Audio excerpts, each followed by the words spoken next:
Hello and welcome back for another Torah Tuesday. We're picking it up this week in Exodus chapter 17. Chapter 17 has two distinct stories in it. The first is the request for water, or the demand for water at Massah and Meribah, and the second is the battle with Amalek. Both of these stories, each of them connect with what comes before or after. So if we think about the demand for water, it creates a kind of sandwich with the chapter that we've just finished in the middle. So chapter 16 is the manna chapter, manna and quail, so it relates to food. And just as they're leaving the sea in chapter 15, verse 22, the Israelites complain about not having water.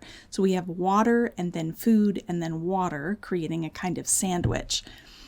But it makes sense to pair this episode in chapter 17 with the other episode in chapter 17 and make them one chapter, because both of them take place at a place called Rephidim. Nobody knows exactly where this is, but it's somewhere in the wilderness of Sin. As I mentioned in a previous video, this is not the English word sin. This is not to indicate that they were sinning here. It's just a coincidence that the Hebrew word for this wilderness happens to also be an English word. So we'll see next week when we look at the battle with Amalek that it also pairs with what follows, that is the peaceful encounter with Jethro. So we have two encounters with foreigners. The first one is a battle, the second one is peaceful.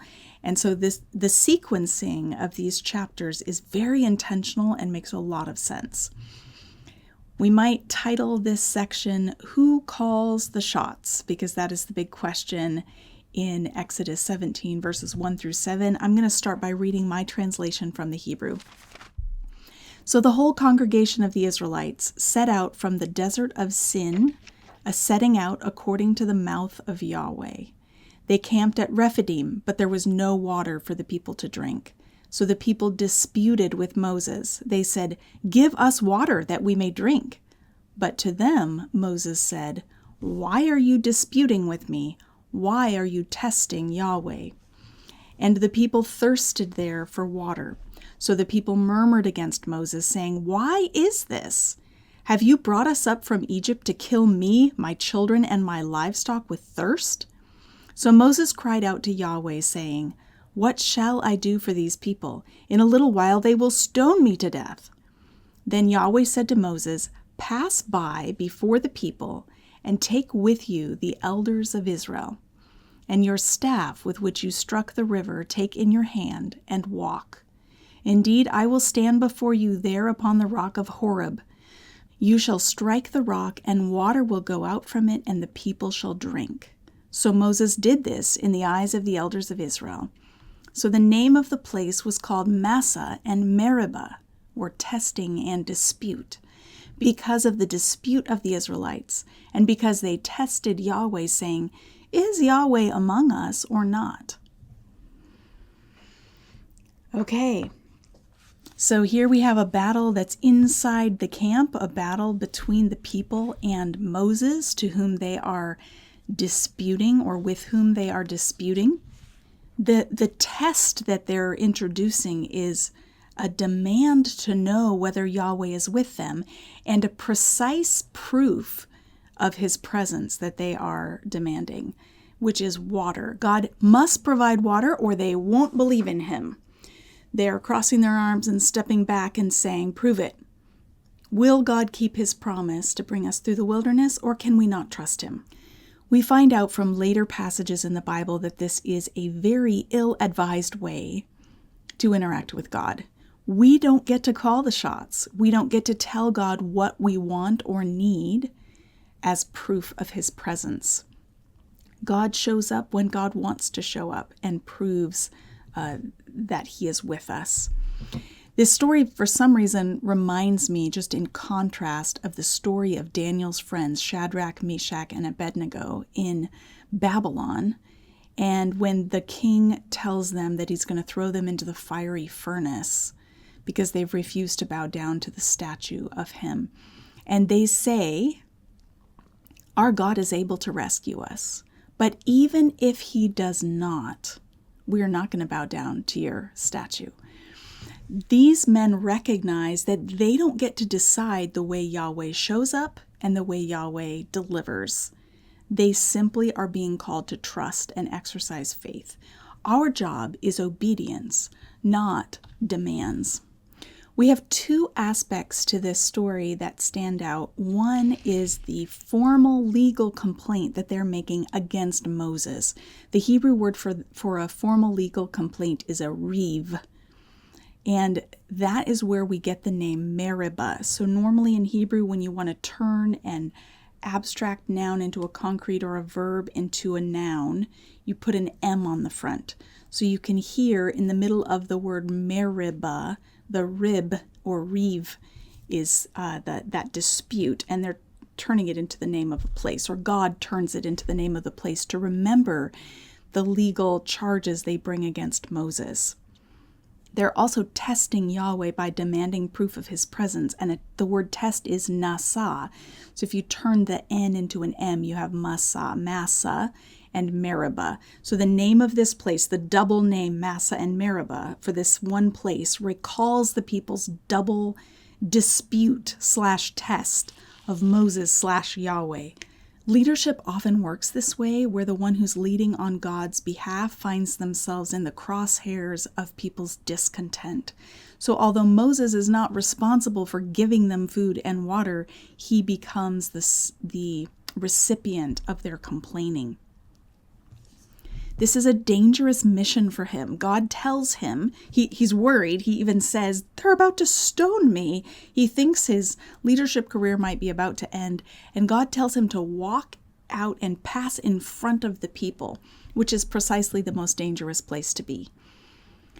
The people who are threatening him are going to watch him walk with the elders to a rock.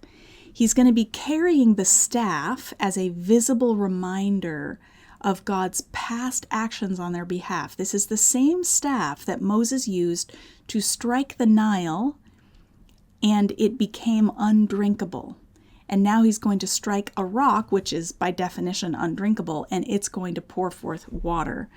So we're going to see, just by this implement that he carries, a contrast between God's treatment of Egypt, who were in rebellion against him, and his gracious treatment of his own people who are complaining at this moment. This miracle happens, we're told, at Horeb. Horeb is an alternate name for either the mountain or the region in which the mountain of Sinai is found. So we're already at Sinai, or we're so close to it that what happens here is happening in proximity to Sinai, but the narrator has carefully not mentioned Sinai yet, because the moment of arrival will be momentous. They won't get there until chapter 19.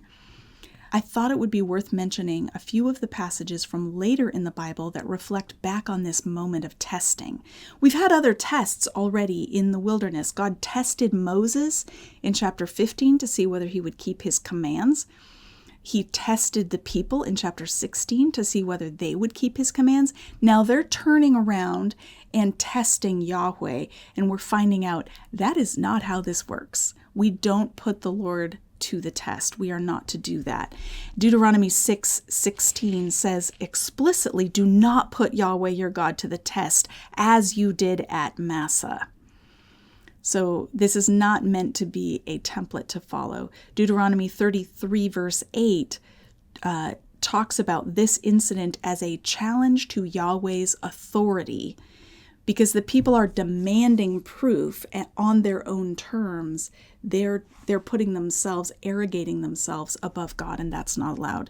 Psalm 95 verse 8 reflects back on this as a time of hardening of their hearts.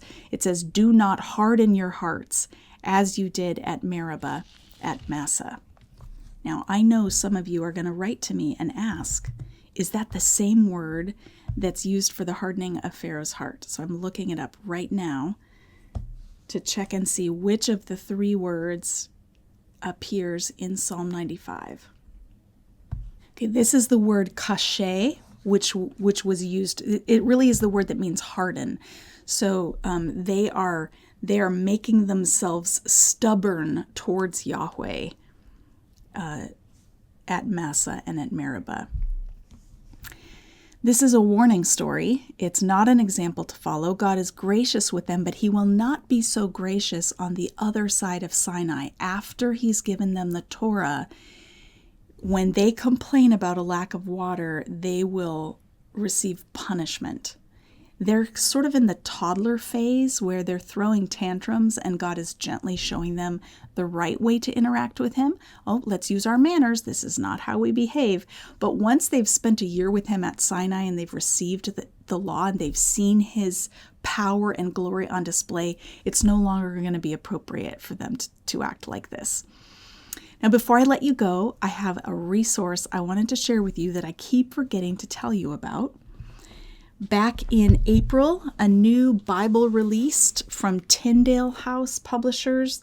So it's in the New Living Translation, and it's called Every Woman's Bible. You can get it in several different covers. Now, men who are watching or listening, please don't tune out, because this is a women's Bible that I think if you are in ministry as a leader, even if you're a man, you should have a copy of this, because it's going to help you to know how to connect with the women in your congregation.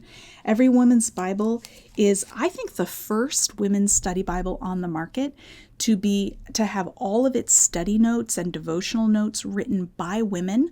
All of the study notes are written by women who either have a PhD or are currently working on a PhD. So these are high quality notes.